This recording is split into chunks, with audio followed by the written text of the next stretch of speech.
Monsieur le ministre, prenons votre parcours tous azimuts à partir du début. Vous êtes tout d'abord inspecteur général des finances. Avec votre baccalauréat en poche obtenu en 1982 au lycée d'État de l'Estuaire, vous vous envolez pour le Royaume-Uni. Master en environnement des affaires obtenu au Ealing College de Londres. À l'université de Salford, près de Manchester, vous glanez un diplôme d'études approfondies en politique africaine et un diplôme supérieur spécialisé en interprétation-traduction. Le chemin a été tracé d'avance pour devenir un jour ministre des Affaires étrangères, comme c'est le cas actuellement. De retour au Gabon, vous passez directeur du commerce extérieur de 1990 à 1992, après avoir été chargé d'études entre 1989 et 1990. Au secrétariat général du gouvernement, vous y avez gravi les échelons step by step. Directeur de cabinet en 1993, secrétaire général adjoint en 2003, en 2009, secrétaire général jusqu'à janvier 2014, période de votre entrée au gouvernement.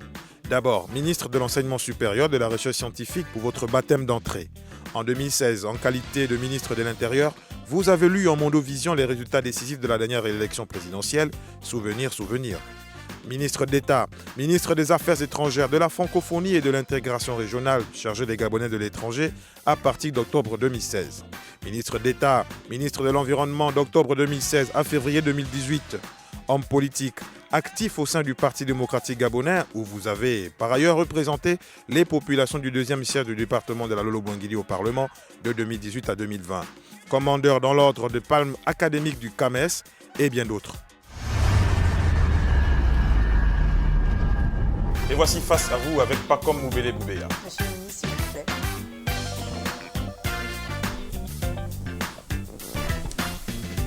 Bonsoir à tous. Bonsoir Monsieur le ministre et bienvenue sur le plateau de Face à vous. Bonsoir Marielle. Bonsoir Aimé Manix. Bonsoir Monsieur le ministre. Bonsoir. Monsieur le ministre, cela fait 3 semaines que le syndicat des agents du ministère des Affaires étrangères est en grève. Ils remettent en cause le détournement supposé de 3,5 milliards de francs CFA destinés au paiement de la PSD, la prime de servitude diplomatique. Qu'est-ce qui se passe, Monsieur le ministre?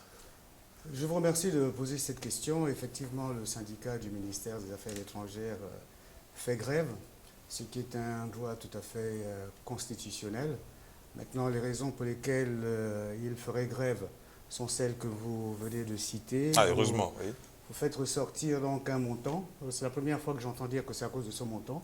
J'ai lu ça un peu sur les réseaux sociaux, mais je suis un peu surpris de savoir que la raison pour laquelle ils font grève, c'est la question de détournement ou de supposée disparition d'un montant de 3,5 milliards. Il ne s'agit pas d'argent alors. Je vous donne le programme de ce numéro de Face à vous. Non, c'est pas qu'il ne s'agit pas d'argent. Il s'agit de dire que de ce que je crois comprendre, ils font grève parce qu'ils exigent le règlement de ce qu'on appelle en abrégé chez nous la PSD, oui. Donc la prime de servitude diplomatique, qui est une prime normalement financée à la base sur les ristournes d'entrée de visa et autres services donc, du ministère des Affaires étrangères. Oui. Une source qui est épuisée, qui a tari, il convient maintenant de voir comment il faudrait refinancer, abonder pour qu'elle puisse éventuellement un jour être redistribuée. Je vous donne le programme, Monsieur le ministre. En première partie, on va avoir un échange avec Marielle pour aborder plusieurs axes, notamment diplomatie et positionnement du Gabon, le Gabon et les organisations internationales, état des lieux. Ensuite, on parlera de la gestion des représentations diplomatiques gabonaises et des Gabonais de l'étranger. Vous êtes prêt, Monsieur le ministre, pour qu'on lance ce numéro de Face à vous? Je suis à votre entière disposition. Tout comme Marielle aussi est prête. Bien sûr, Manix. C'est parti, Face à vous. Monsieur le ministre, le Gabon a été élu le 11 juin dernier membre non permanent du Conseil de sécurité de l'ONU, ce qui constitue une victoire diplomatique pour les autorités du pays. Mais alors, cela n'est pas forcément compris par les Gabonais de la rue, on va dire. Est-ce que vous pouvez leur faire une explication de ce que cette victoire diplomatique constitue, Monsieur le ministre? Il faut déjà commencer par féliciter et reconnaître le leadership sur la place internationale et dans le concert des nations, leadership et le rôle essentiel que joue son Excellence M. Ali Bongo Ondimba, président de la République, chef de l'État, dans non seulement la question de la promotion du Gabon, mais également dans les efforts, des efforts soutenus, des efforts constants pour l'encouragement à l'instauration de la paix, à la discussion, à la conciliation, à la négociation internationale. Vous n'êtes pas sans savoir que les Nations Unies ont pour rôle principal, d'abord, c'est l'objet de sa création après la Deuxième Guerre mondiale, l'instauration de la paix, de la sécurité et du développement dans le monde. Il existe donc au sein des Nations Unies un organe qui s'appelle le Conseil de sécurité, Oui. avec 5 membres permanents et 10 membres non permanents. Et les 10 membres non permanents représentent donc des zones ou des régions mondiales. Il se trouve que, comme vous venez de le dire, le 11 juin dernier, le Gabon a été élu pour participer effectivement à l'effort international qui s'adresse au maintien de la paix, à une visibilité et à un narratif spécifique de l'Afrique sur les conflits qui sont sur la table du Conseil de sécurité. Qu'est-ce que ça veut dire en termes simples? Ça veut dire que la voix du Gabon sera entendue.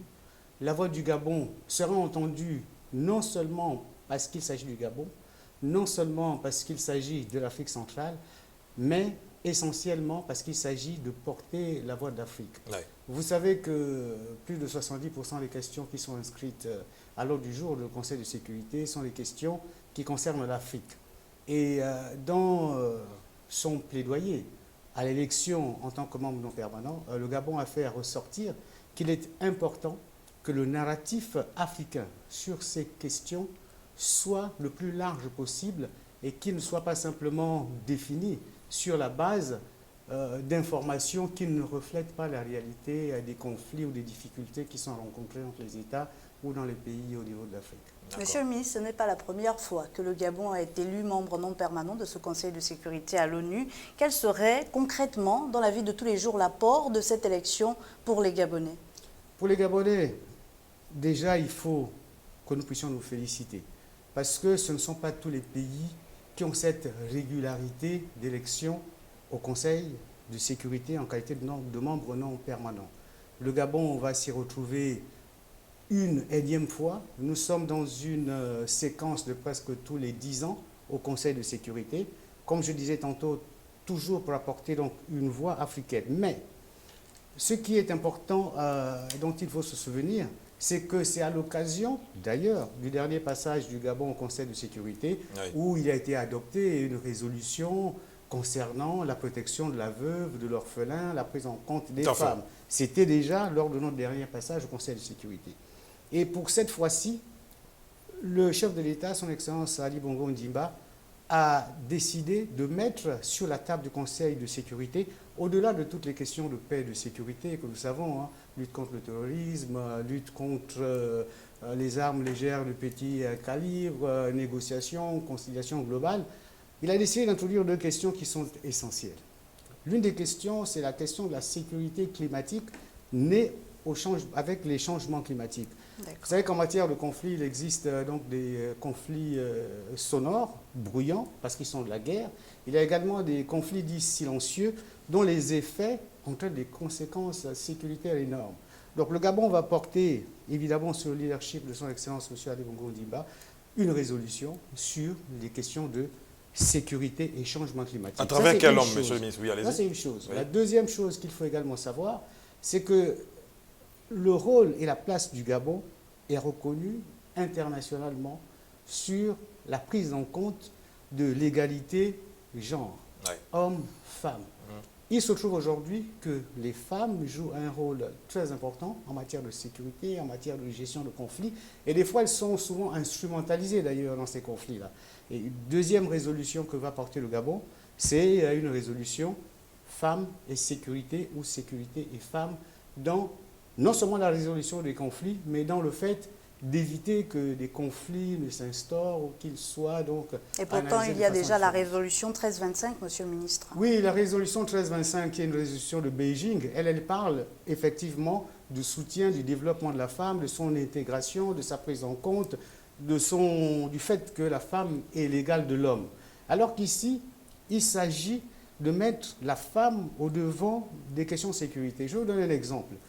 Vous voyez souvent, vous en tant qu'hommes et femmes de presse, que les jeunes filles sont souvent kidnappées, par exemple, cette région du monde. Mais oui. que font généralement les kidnappeurs, au-delà du fait de réclamer des rançons? Ils prennent ces femmes, c'est des mariages forcés, c'est des viols, c'est des enfants qui naissent sous la contrainte. Comme on a vu avec les filles de Chibok.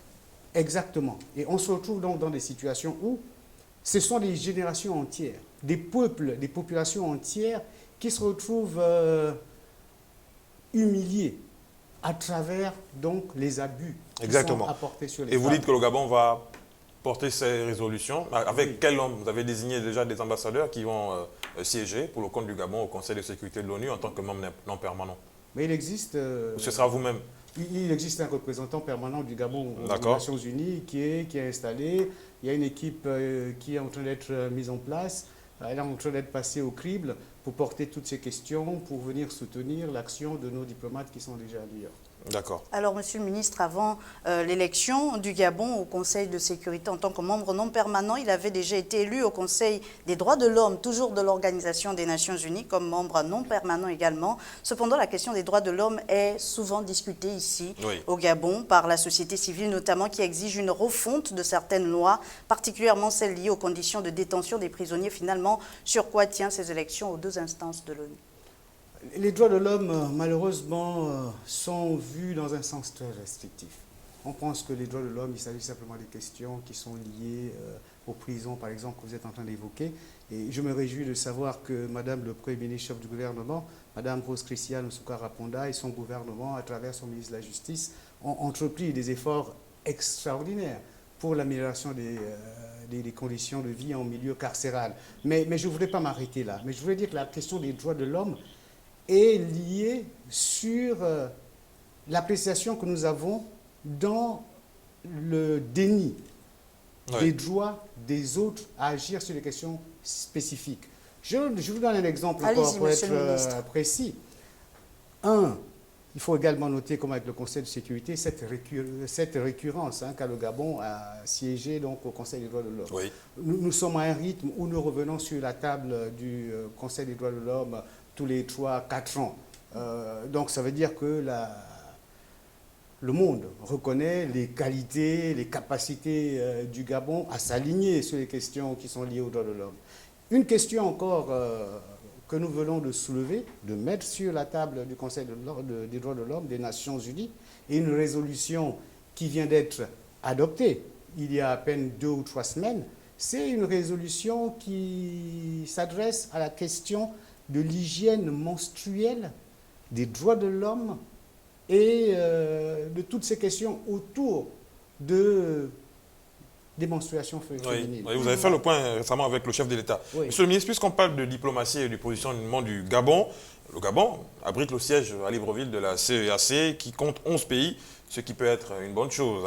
Mais cependant, au nombre de ces différents commissaires, 7, si j'ai bien compté, le vert jaune bleu n'y est pas. Pourquoi on n'a pas de commissaire, monsieur le ministre d'État? Je voudrais déjà vous dire que quand vous dites que ce qui pourrait être une bonne chose, non, c'est une très bonne chose. C'est à vous de nous dire que c'est une bonne chose. Non, pourquoi, c'est une très bonne chose parce que, souvenez-vous, qu'en 1982, à Yaoundé, les chefs d'État de la région Afrique ont décidé de se retrouver, de mettre en place donc une communauté. C'était un 18 octobre. Oui. C'est la raison pour laquelle, d'ailleurs, la journée de la communauté est célébrée à cette date-là. Exactement, oui. Parce que vous devez comprendre qu'aucun pays ne peut vivre isolé, en autarcie, oui. Et qu'il faut que tout le monde se mette ensemble. Vous l'avez dit également, la CEAC, c'est 11 pays. Et vous l'avez dit également que le président de la commission, sa vice-présidence et les commissaires sont au nombre de 7. Oui. Bon, il y a 11 pays. C'est comme si vous êtes en train de me dire que oui, il y a 11 pays, on aurait dû avoir 11 postes de commissaire. Non, la question c'est pourquoi le Gabon n'a pas de poste de commissaire? Non, ce n'est pas une affaire de pourquoi, c'est moi la question que je vous pose. Est-ce que, comme il y a 11 pays, on devrait avoir 11 commissaires? Je ne sais pas. Maintenant, pour répondre, pour ne pas éluder votre question, je crois qu'il faut revenir à l'essentiel. L'essentiel, c'est de dire que le Gabon, aujourd'hui, est la capitale politique de l'Afrique centrale, la CEAC. La CEAC qui a donc son siège ici, à Libreville. Donc, quand on parle des Nations Unies, on voit New York ou on voit Genève. Quand on parle de la CEAC, on voit Libreville. Vous voyez, monsieur, madame, cette visibilité du Gabon, cette capacité que nous avons à être l'identité de l'Afrique centrale, pour moi, va bien au-delà que d'avoir un poste de commissaire. Oui. Mais puisque c'est la question de la représentativité du Gabon au sein de cette organisation en vérité qui vous intéresse, je dois porter à votre attention que la CEAC, lorsque c'était un secrétariat général, c'était autour de 170 personnes qui étaient employées. Le Gabon, lui seul, à l'intérieur de la CEAC, c'est un tiers. C'est un tiers des emplois au sein de la CEAC. Ne nous limitons pas simplement à penser aux commissaires. Limitons-nous et écartons notre vision en partageant l'information, de dire que la CEAC est 170 personnes, il y a plus de 60 Gabonais. Plus de 60 Gabonais à des postes stratégiques différents. Et ça, madame, monsieur, je crois que ce n'est pas rien. Et c'est la raison pour laquelle vous préférez laisser ce siège, enfin, ce poste de commissaire, parce que le Gabon emploie déjà plusieurs personnes au sein de la CEAC. On peut comprendre. Non, n'allez pas dans cette conclusion qui n'est pas celle que j'ai faite. Ce que je suis en train de dire, c'est qu'il y a 11 pays.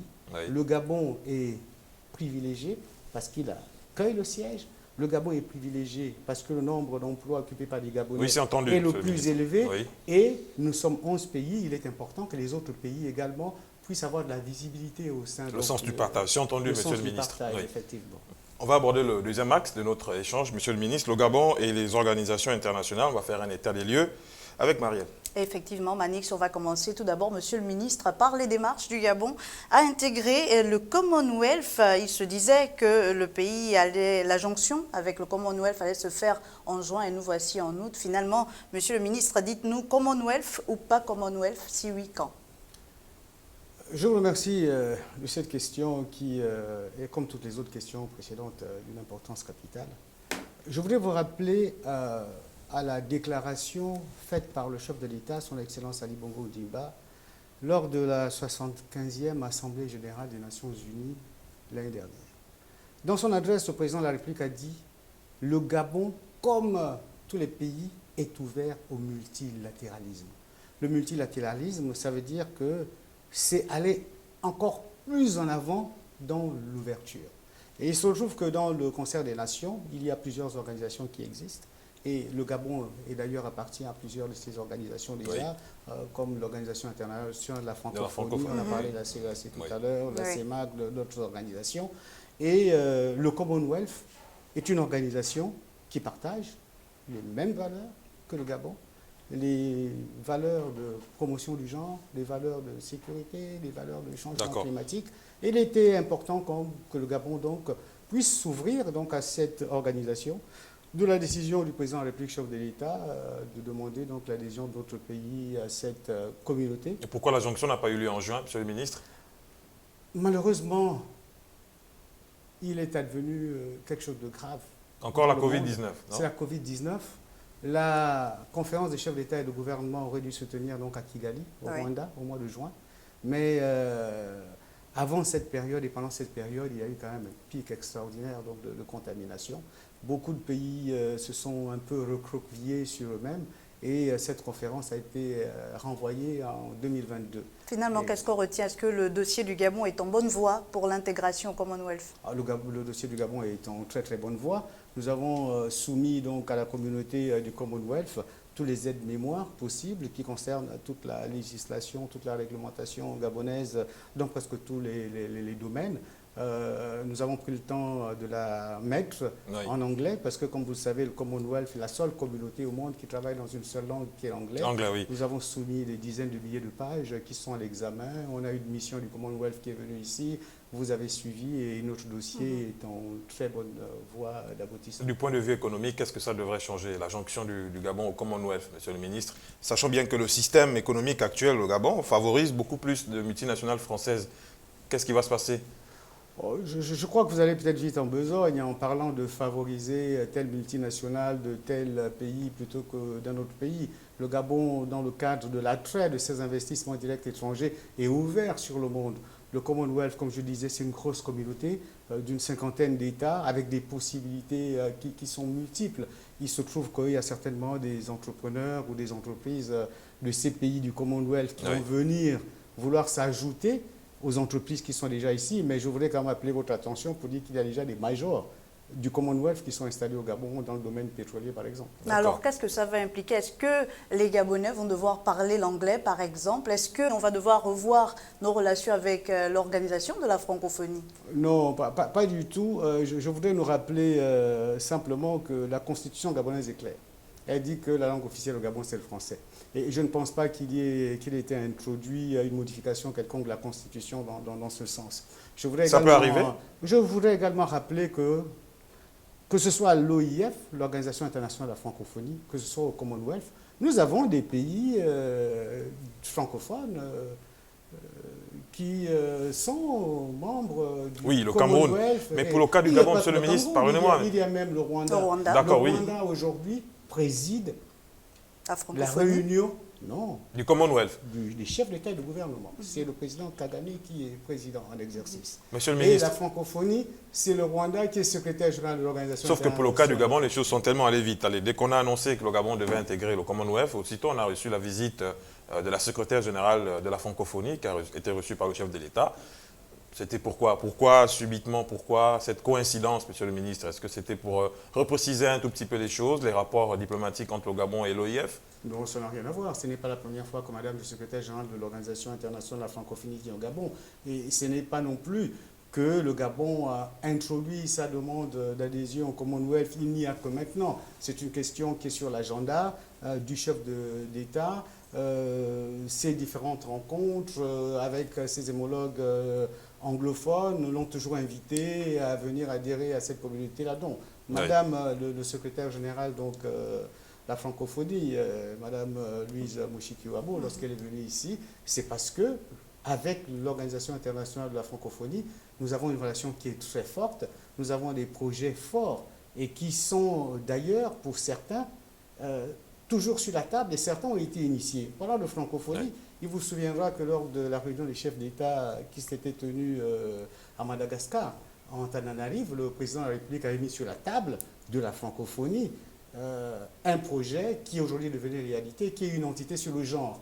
Encore, je reviens sur ces questions où le Gabon, quelle que soit l'organisation, qu'elle soit multilingue, qu'elle soit monolingue, qu'elle soit de quelle couverture que ce soit, il y a des questions pour lesquelles le président de la République, chef de l'État, son Excellence M. Ali Bongo Ondimba, est un champion, reconnu non seulement au niveau national, mais également au niveau international. La francophonie donc, qui se prépare à fêter son cinquantenaire.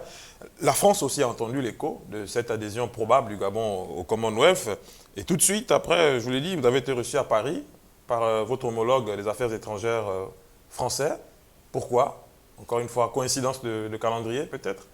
Ce que vous ne voulez pas dire, c'est qu'avant que je n'ai été reçu par mon collègue Jean-Yves Le Drian, je me suis longuement entretenu avec monsieur le conseiller d'État Wang Yi, ministre des Affaires étrangères donc de la République populaire de Chine. Qu'avant ça, je me suis longuement entretenu avec monsieur Sergueï Lavrov, ministre des Affaires étrangères donc de la Fédération de Russie. Et que naturellement, je me suis entretenu avec M. Le Drian, qu'avant ça, je me suis entretenu avec le ministre des Affaires étrangères, Nasser Bourita du Maroc. Donc ce n'était juste une coïncidence de calendrier, monsieur le ministre. Oui, c'était une coïncidence de calendrier, mais... Pourquoi maintenant, monsieur le ministre? N'oublions pas que ça se passe également pendant que nous sommes sur notre chemin pour notre élection, également en tant que membre non permanent du Conseil de sécurité des Nations Unies. Et les relations entre le Gabon et tous ces pays ont toujours été des relations... Et la France, notamment, ne souffre d'aucune brouille? Non, nous n'avons pas de brouille avec qui que ce soit, et certainement pas avec la France. La France demeure aujourd'hui, au niveau de nos échanges économiques, notre partenaire privilégié. Aujourd'hui, la communauté gabonaise qui est la plus importante à l'étranger, c'est la communauté gabonaise qui se trouve en France, plus de 18 000 Gabonais. La communauté française ici est bien établie. Nous n'avons aucune ambiguïté. Oui, on va aborder la question de la diaspora dans la suite de notre échange, monsieur le ministre. Et justement, monsieur le ministre, où en est le Gabon avec le dialogue politique normalisé avec l'Union européenne? Oui. Vous voulez... Moi, j'aime souvent dire, peut-être c'est notre côté où nous avons toujours nos propres bases, fondamentalement d'abord nos propres bases ethnologiques, qui nous rappellent que chaque histoire et chaque chose a un commencement. Le commencement, c'est l'accord de Cotonou. L'accord de Cotonou que nous avons signé donc avec l'Union européenne, qui dispose en son article 8 que nous devons avoir ce qu'on appelle un dialogue politique. Ce dialogue politique est annuel avec l'Union européenne. Il se trouve que lorsque nous avons quelques incompréhensions, ce dialogue peut devenir intensifié comme il peut être renormalisé. Aujourd'hui, nos rapports avec l'Union européenne sont normalisés. Nous avons un dialogue politique qui est annuel et c'est inscrit dans ces fameux articles 8 donc, de l'accord de Cotonou. Donc c'est une action qui est normale et qui est régulière également. Monsieur le ministre, on passe au dernier axe, le troisième, avant d'aborder les questions des populations. Gestion des représentations diplomatiques gabonaises et gabonais de l'étranger, Marielle. Les étudiants gabonais, monsieur le ministre, à l'étranger se plaignent de la façon dont ils sont traités, tandis que les expatriés sont nombreux et mieux considérés au Gabon. Un mot là-dessus. On a eu plusieurs cas au Sénégal, en Russie, monsieur le ministre, pour... En Ukraine, un peu plus dernièrement aussi. Oui, ma mémoire n'est pas perdue, ne vous inquiétez pas. Et l'une des fonctions du ministère des Affaires étrangères, c'est la fonction consulaire. La fonction consulaire, donc, c'est celle que vous évoquiez tout à l'heure, ou que vous allez évoquer, ou que nous sommes en train d'évoquer, qui concerne en fait les Gabonais de l'étranger. Il faut savoir que tous les Gabonais qui se trouvent à l'étranger, la République gabonaise a la responsabilité consulaire de les encadrer lorsqu'ils le souhaitent, lorsqu'ils le demandent. Souvent, et malheureusement c'est le cas, on se retrouve avec des Gabonais qui sont à l'étranger, qui ne reconnaissent l'existence même de nos représentations diplomatiques lorsqu'elles ont une difficulté. Oui. Et je suppose que vous, souvent, vous allez à l'étranger. J'aimerais savoir combien de fois, lorsque vous êtes allé à l'étranger, vous êtes rapproché de notre ambassade, vous dites, écoutez, je suis de passage ici en visite privée et que je suis là. Le Gabon a autour de, pour ce qui concerne les étudiants, nous avons une population d'autour de 50 000 personnes à l'extérieur, boursiers ou non boursiers. Parce que là, vous êtes en train de parler de toutes les populations confondues. Maintenant, il arrive, et c'est possible, et nous avons des cas qui sont avérés, qu'un Gabonais se trouve dans une situation qui est conflictuelle ou qui est abusive ou qui est même des fois liée à une maltraitance dans un pays. Ça arrive. Et lorsque nous sommes saisis, à travers nos représentations diplomatiques, nous agissons sur ces questions-là.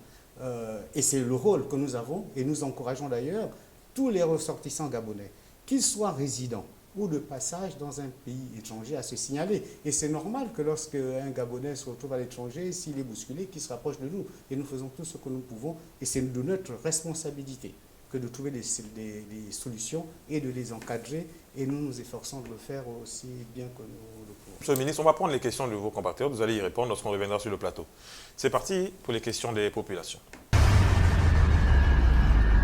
Monsieur le ministre, moi, j'ai plusieurs préoccupations, dont la première est la suivante. Voilà aujourd'hui, pratiquement depuis un mois que nous sommes là en train de faire grève. Nous revendiquons 2 trimestres d'arriérés de paiement de notre prime de servitude diplomatique PSD. À quand serons-nous régularisés? Et depuis plusieurs années que nous sommes ici à Batterie 4, locataires. Nous sommes un ministère de souveraineté, la vitrine du Gabon. À quand la réhabilitation de notre hôtel des affaires étrangères? Ma troisième préoccupation est la suivante. Ici au ministère, nous avons remarqué que certains agents ont été interpellés par les autorités judiciaires. Et les bruits de couloir parlent même d'un agent qui aurait été surpris chez lui avec plus de 100 millions de francs CFA détournés sur les lignes budgétaires. À quand la réaction du ministre que vous êtes? Monsieur le ministre des Affaires étrangères, constat était fait que nos diplomates, nos représentants à l'extérieur rencontrent énormément de difficultés, telles que des loyers impayés. Quelles sont les résolutions mises en place par votre ministère afin d'y remédier? Monsieur le ministre, vous avez écouté vos compatriotes, peut-être l'occasion de répondre directement. Une prime, elle est fondée sur quelque chose. La prime en question était financée en vérité par une ristourne qui était prélevée sur les visas il y a eu 5, 6, 7, 8, 10 ans. Il se trouve que le Gabon sur la scène internationale et régionale a fait des avancées énormes en matière d'intégration régionale. Et aujourd'hui, dans la sous-région CEMAC, il y a maintenant une libre circulation des personnes. On ne paye plus les visas. Oui. Donc, c'était la plus grosse source, en vérité, pour abonder cette caisse-là. Donc, c'est dire que la prime sera annulée? C'était une prime de servitude qui était financée d'une certaine manière. Il faut maintenant continuer à réfléchir pour savoir comment nous allons l'abonder. Donc, lorsque le président du syndicat dit qu'elle est due, moi je crois qu'il y a quand même un abus dans le langage. Elle est due sur quoi? Puisque sa source de financement n'existe plus. Et que lorsque je les ai rencontrés récemment, je leur ai demandé de me donner des pistes pour savoir quelles sont les pistes sur lesquelles on allait aller. Et certaines des pistes qu'ils ont voulu mettre sur la table, j'ai pensé qu'elles n'étaient pas facilement soutenables. Puisque l'une des pistes, c'était de dire, écoutez, monsieur le ministre des Affaires étrangères, allez-y voir comment on peut multiplier par 2 ou par 3 le prix du passeport aux Gabonais, au CEDOC, et que cette prime soit reversée. J'ai dit, écoutez... Quand même, hein? Quand même, ce serait quand même extraordinaire. Je leur ai dit, écoutez, laissez-nous réfléchir, allons-y, asseyons-nous ensemble, essayons de voir, avec la bienveillante assistante de Madame le Premier chef du gouvernement, nous allons voir quelles sont les pistes qu'on pourrait ouvrir. Au moment où nous étions en train de discuter, unilatéralement, ils ont décidé qu'ils arrêtent et que la prime n'est plus payée et qu'il y a des arriérés. Bon, moi je dis, s'ils veulent faire grève, la grève elle est constitutionnelle, mais à côté de la constitutionnalité de la grève, il y a également un ensemble de lois et règlements qui encadrent la grève. Donc qui donnent aussi au ministre que je suis la possibilité d'action et d'agir avec eux. Certainement l'occasion, monsieur le ministre, de reprendre le dialogue avec eux. Mais le dialogue n'a jamais été rompu. Ce sont eux qui ont rompu le dialogue. Parce que lorsqu'on arrive à la grève, c'est l'élément ultime de la négociation. C'est quand on ne négocie plus, on fait grève. Donc à partir de ce moment-là, ça veut dire que nous sommes en rupture de confiance, que nous n'avons plus les mêmes éléments sur lesquels nous devons nous appuyer pour avancer.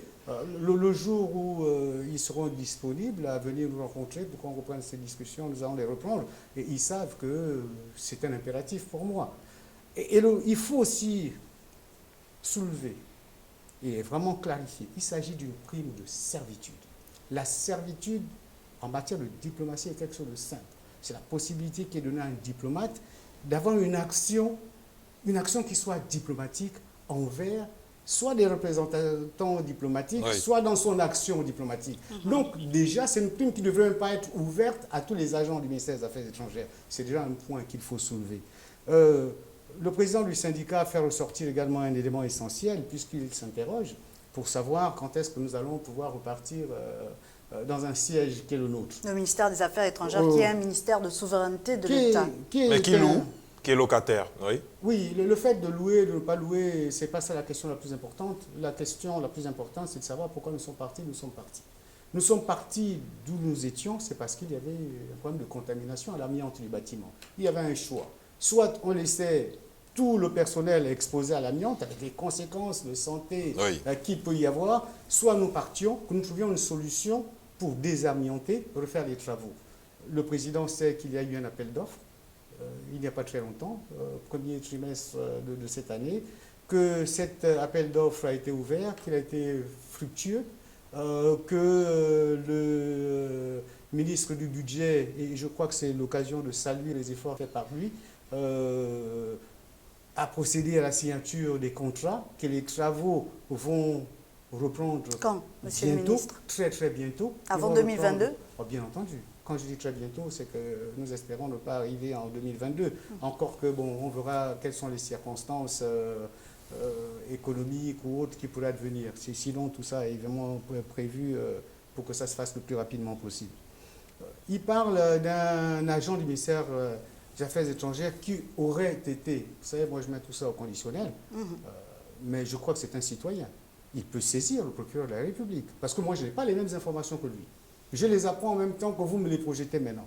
C'est que lui, il est au courant qu'on a arrêté un compatriote avec 100 millions de francs CFA, mais qui serait sorti d'où? Si c'est le cas, moi j'invite le président du syndicat à se rapprocher de moi, à ce qu'on saisisse ensemble le procureur de la République pour qu'une action soit prise pour que ce genre de situation ne soit pas avéré, ou que si c'était avéré, que des sanctions soient prises pour que ces personnes soient sanctionnées. Ce sont des positions qui ne sont pas acceptables.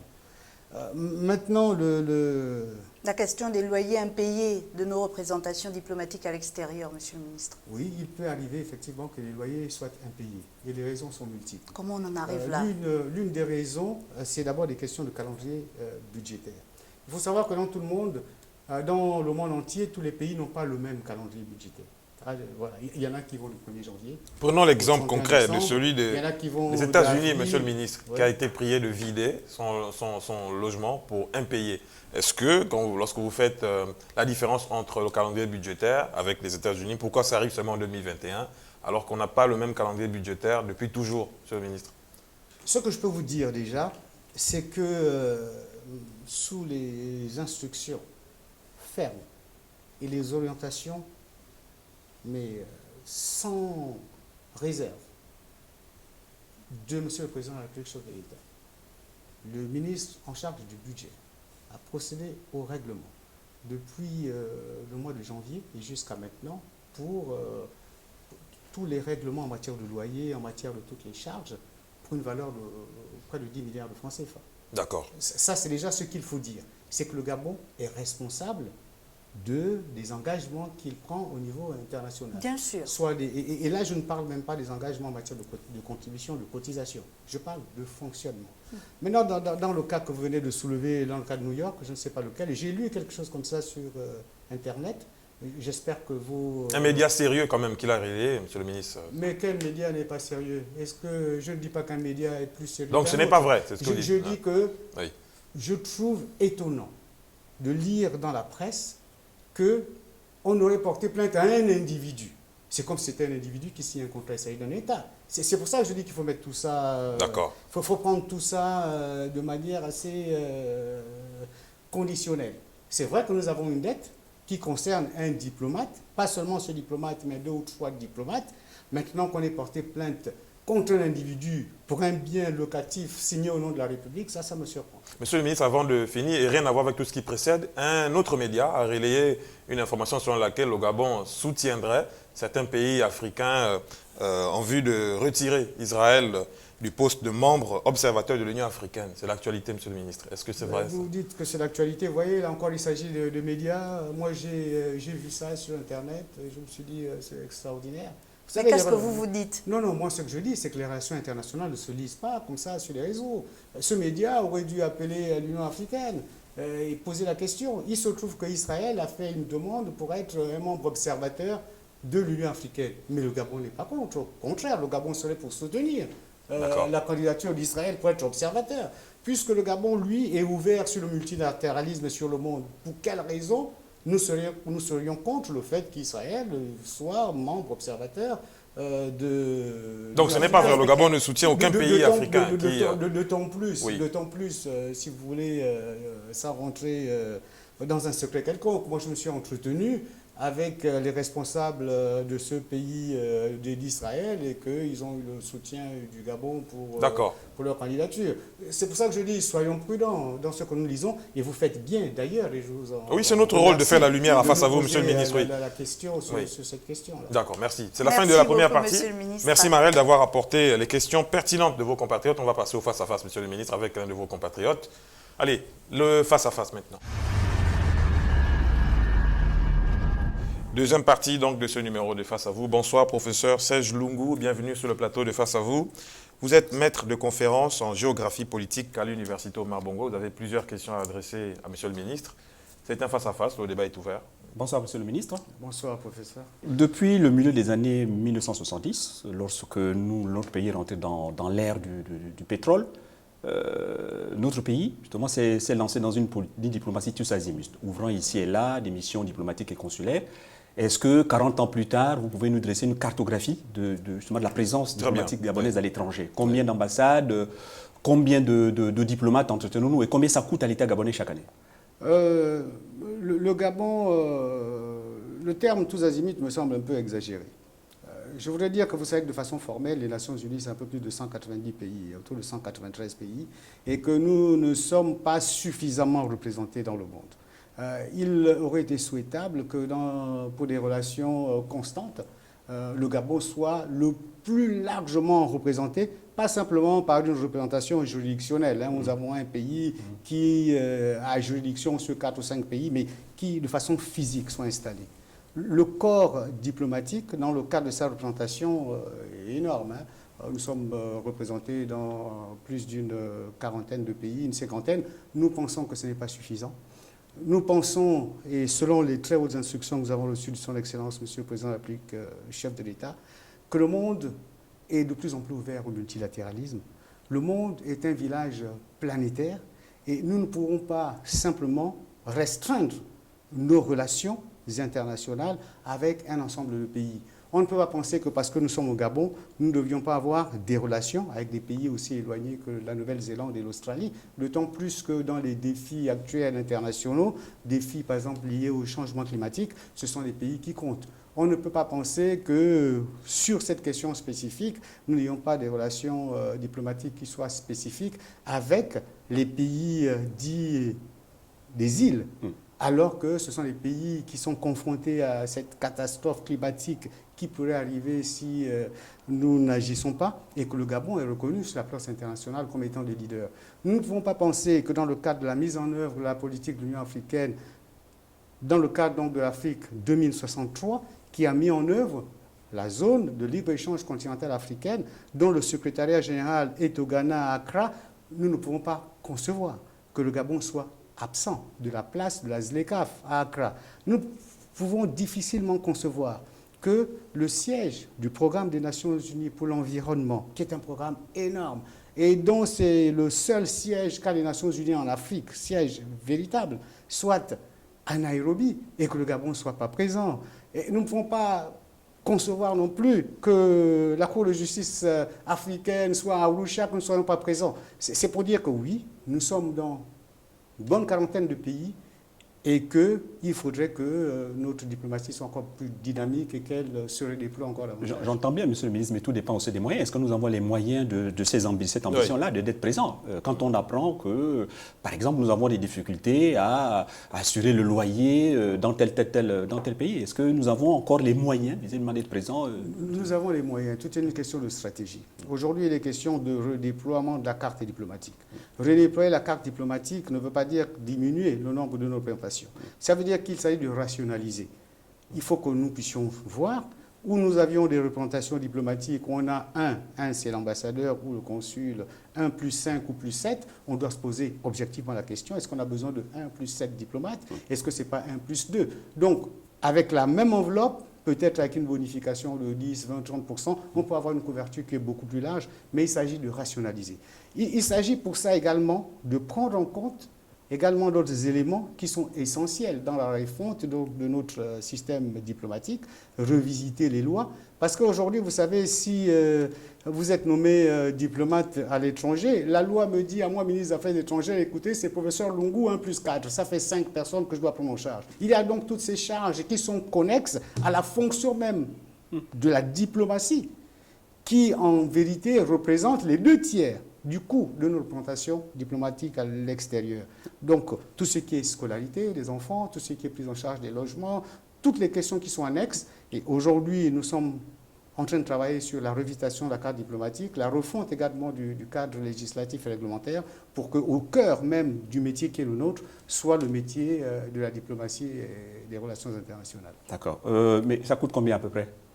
Aujourd'hui, la diplomatie gabonaise, elle coûte entre 15 et 17 milliards de francs CFA. À cela, il faut ajouter donc les contributions à l'international, contributions aux Nations Unies, contributions à l'Union africaine, contributions à la CEAC, contributions à l'ensemble. Pour s'évaluer finalement à combien à peu près? C'est ce que je vous disais, ce bon l'an, mal l'an, ça varie entre 15 et 20 milliards de francs CFA. Monsieur le ministre, je voudrais revenir un temps soit peu sur le projet d'adhésion de notre pays au Commonwealth. Oui. Vous vous êtes expliqué là-dessus, d'autres voix autorisées aussi l'ont fait.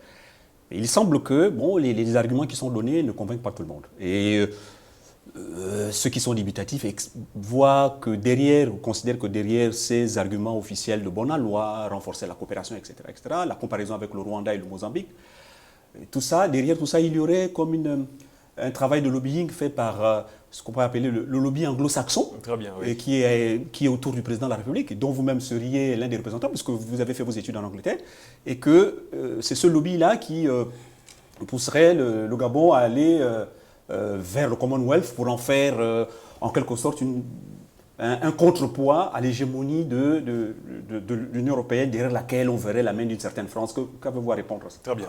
D'abord, c'est vous qui utilisez les termes. Hein. C'est vous qui utilisez les termes hégémonie, c'est vous qui utilisez des termes qui sont, à mon avis, un peu exagérés. Déjà, vous dites une main de l'Union européenne. Je voulais vous dire que l'Union européenne n'est pas nécessairement que francophone. Je ne sais pas combien de pays francophones il y a à l'intérieur de l'Union européenne. Déjà, pour vous dire, l'Union européenne elle-même, elle est multiple, elle est multilingue. Je voudrais également rappeler à votre souvenir, et ce sont les choses que vous connaissez, je suppose que quand vous posez ces questions, c'est pour que nous soyons dans un exercice pédagogique, absolument, que le Gabon appartient à l'OACI, appartient à l'OCI, pardon, je voulais dire, mais nous ne sommes pas pour autant devenus un pays arabophone, ce n'est pas parce qu'on est à l'OCI que nous parlons arabe. Vous savez, je vais être un peu plus... Nous célébrons les fêtes... Oui, comme nous célébrons aussi la journée internationale de l'OIF, comme nous célébrons toutes les autres fêtes, qu'elles soient religieuses, voilà, puisque c'est ainsi que le Gabon a décidé de fonctionner. Moi, j'aimerais nous ramener à l'essentiel. L'essentiel, c'est ce qui fait notre ADN gabonais qui nous sommes. Nous, les Gabonais, nous sommes un pays de 67 000 km², un peu plus, avec combien de langues? Vous savez, c'est un peu comme si aujourd'hui, il y a un Pounou qui me dit qu'il ne faut pas parler à un Fon. Ou il y a un Fon qui me dit qu'il ne faut pas parler à un Téké. Ou un Téké me dit qu'il ne faut pas parler à un Échira. Vous voyez, le monde est multiple, il est multilingue. Comment est-ce qu'on peut pouvoir penser qu'un pays peut être contraint à ne parler qu'à une seule langue?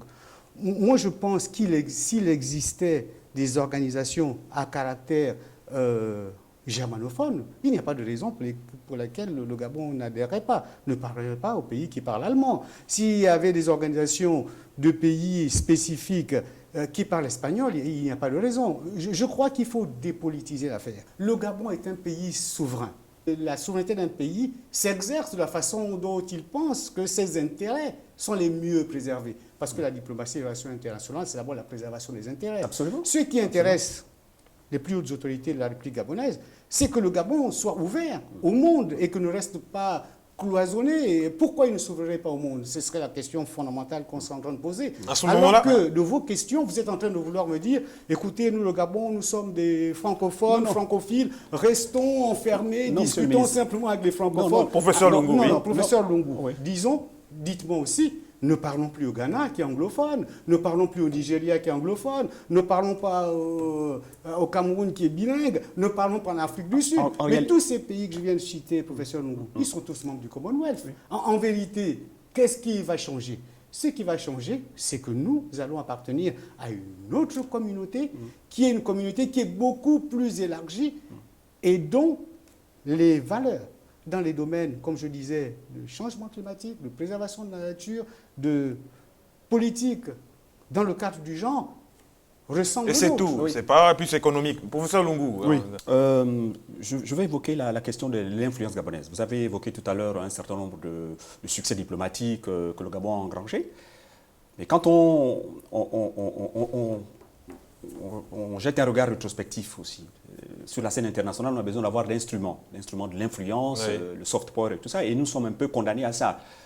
Vu la jeunesse de notre État, ça fait à peine 60 années que nous existons, une population d'à peine un peu plus de 2 millions d'habitants, donc nous sommes condamnés à avoir une politique offensive fondée sur la recherche du soft power. Oui. Et ça nécessite des instruments. Notre pays s'en est doté dans le passé, on peut citer quelques-uns, on a eu Africa numéro 1, on a eu Air Gabon, on a eu l'IAI, qui a eu à former pendant des générations d'informaticiens africains avant l'ère du tout numérique. Nous avions ici dans notre pays, pour parler du domaine sportif, l'un des meilleurs championnats en Afrique au sud du Sahara, qui a attiré des grands footballeurs. Libreville était devenu, je dirais, un passage obligé pour le règlement d'un certain nombre de conflits. Alors, tous ces instruments-là, finalement, sont derrière nous. C'est très bien, monsieur. Et la question que je voudrais poser, c'est, au fond, finalement, est-ce que nous avons renoncé à exister valablement sur la scène internationale? Comment peut-on prétendre exister sur la scène sans instruments de ce type? Allez, monsieur le ministre. Oui. Vous savez, le professeur Lungu, dans son introduction à sa question, a précisé quelque chose. Il a fait la différenciation, ou la différence, selon, dans ce qu'on appelle le hard power et puis le soft power. Ici, il s'agit de questions qui sont de soft power, qu'il s'agit d'une influence qui est projetée. Et il a limité à ses actions. Moi, je voulais simplement dire que l'IAI, c'est vous qui m'apprenez que l'IAI n'existe plus. Non, j'ai dit une existence végétative. Non. Vous savez que ce sont les projets qui sont communautaires. Oui. Et donc, quand vous dites que ça n'existe plus, c'est comme si vous remettez en cause l'existence de la communauté. L'IAI existe. Il n'a pas cité que l'IAI. Air Gabon, monsieur le ministre. Laissez-moi. Allez-y. Pardonnez-moi. Laissez-moi arriver. On a parlé de l'IAI. Donc, c'est une réalité. Il a oublié de parler du Sisiba, qui, lui, doit faire la promotion du peuple bantou. Et c'est là où nous avons besoin, nous, des géostratèges, comme le professeur Lungu ici, pour faire la promotion. Et ils le font. Ce que le professeur Lungu a oublié de dire aussi, parce que c'est bien de citer ces choses, mais il faut citer aussi ce dont le professeur Lungu n'a pas parlé et qui est positif, que lui-même, il appartient aujourd'hui au niveau de la communauté à une association d'ailleurs d'enseignants, de partage en matière de recherche scientifique, ainsi de suite, ce qui fait que le rôle aujourd'hui de nos enseignants dans le cadre de l'enseignement supérieur, dans le cadre du partage, est un rôle important parce qu'il est projeté, le nom du Gabon est reconnu à travers, si je prends simplement le domaine qui est le leur, à travers leurs publications, à travers leur visibilité qu'ils donnent, autant de choses qu'ils sont en train de faire. Le soft power du Gabon existe. Moi, il y a encore 10 jours, j'étais, il n'y a pas longtemps, à l'UNESCO, sur les instructions du président de la République, rencontrer le directeur général de l'UNESCO, et pour apporter l'aval et le soutien politique de la République gabonaise, nous sommes sortis de là avec l'inscription du parc de Livino au patrimoine mondial. Tout ça, c'est du soft power. Non, j'ai rappelé, monsieur le ministre. C'est pour ça que je suis simplement à dire qu'il y a des victoires qui sont énormes, qui sont engrangées. J'ai été visiter le Quai Branly il n'y a pas longtemps, où j'ai vu les œuvres gabonaises. Qui tarde à revenir au Gabon encore, oui. Ce n'est pas une affaire de tarder, c'est une affaire de visibilité. Vous voyez ce que nous sommes en train de dire. Qu'est-ce qui nous arrange? Que ces œuvres reviennent simplement ici ou qu'elles y restent pour qu'elles aient également une visibilité qui soit à l'international. Oui, mais quelle diplomatie vous faites, monsieur le ministre, pour que... Ouais, c'est ça toutes les incompréhensions des fois que nous n'avons pas. À chaque fois que quelqu'un rentre au Quai Branly, quand il arrive au Gabon, il s'agit du Gabon. Et ça nous donne une visibilité qui est également extraordinaire. C'est vrai que nous avons eu un Gabon pour des raisons que nous connaissons tous, pour lesquelles il ne faut pas que nous soyons ou fassions d'être ignorants. Il n'existe plus. Le ministre en charge des transports, je crois que vous l'avez reçu récemment sur ce plateau, oui, c'est exact, et il vous a dit, il vous a précisé quelles seraient les ambitions du Gabon en matière, en vérité, d'aviation civile. Il y a donc sur une note triste, nous allons boucler ce numéro de Face à vous. Oui, poursuivez, monsieur le ministre, malheureusement, avec la disparition d'Air Gabon, des atouts culturels, politiques aussi. Ne restons pas sur des notes tristes. Il faut que nous soyons sur ce qui est positif. Finissez par une note positive, monsieur le ministre, on va boucler. Ce qui est positif pour nous, comme je le disais tout à l'heure, c'est la dernière victoire du Gabon sur l'inscription du parc de Livino au patrimoine international. Oui. Ce n'est pas rien. Je vous dis, il y a en liste d'attente à peu près 600 projets à l'international. Et si nous-mêmes, nous ne reconnaissons même pas, ou si nous feignons d'ignorer ce qui est positif pour nous, ça nous cause vraiment un problème d'appréciation. Monsieur le ministre, comment valoriser justement un tel patrimoine si nous n'avons pas de compagnie aérienne pour pouvoir faire venir les gens qui viendraient dans notre pays pour le visiter? Ça aussi, c'est un problème. Mais c'est une question à laquelle je crois que le ministre en charge des Transports a répondu. Malheureusement, on ne peut pas trouver la réponse exacte avec monsieur le ministre des Affaires étrangères, professeur Lungu. On va devoir boucler. Monsieur le ministre, merci d'être passé. Merci pour les réponses à plusieurs questions, malheureusement, qu'on n'a pas pu aborder avec vous, mais la discussion peut se poursuivre en off. Nous, on a fini. Merci, professeur Lungu. Vous êtes maître de conférence en géographie politique à l'université Omar Bongo. Donc, c'est la fin de ce numéro, disais-je, de Face à vous. Merci à vous d'avoir été les nôtres. Portez-vous bien. On va se retrouver prochainement. Et s'il le faut, faites-vous vacciner. Bonne soirée.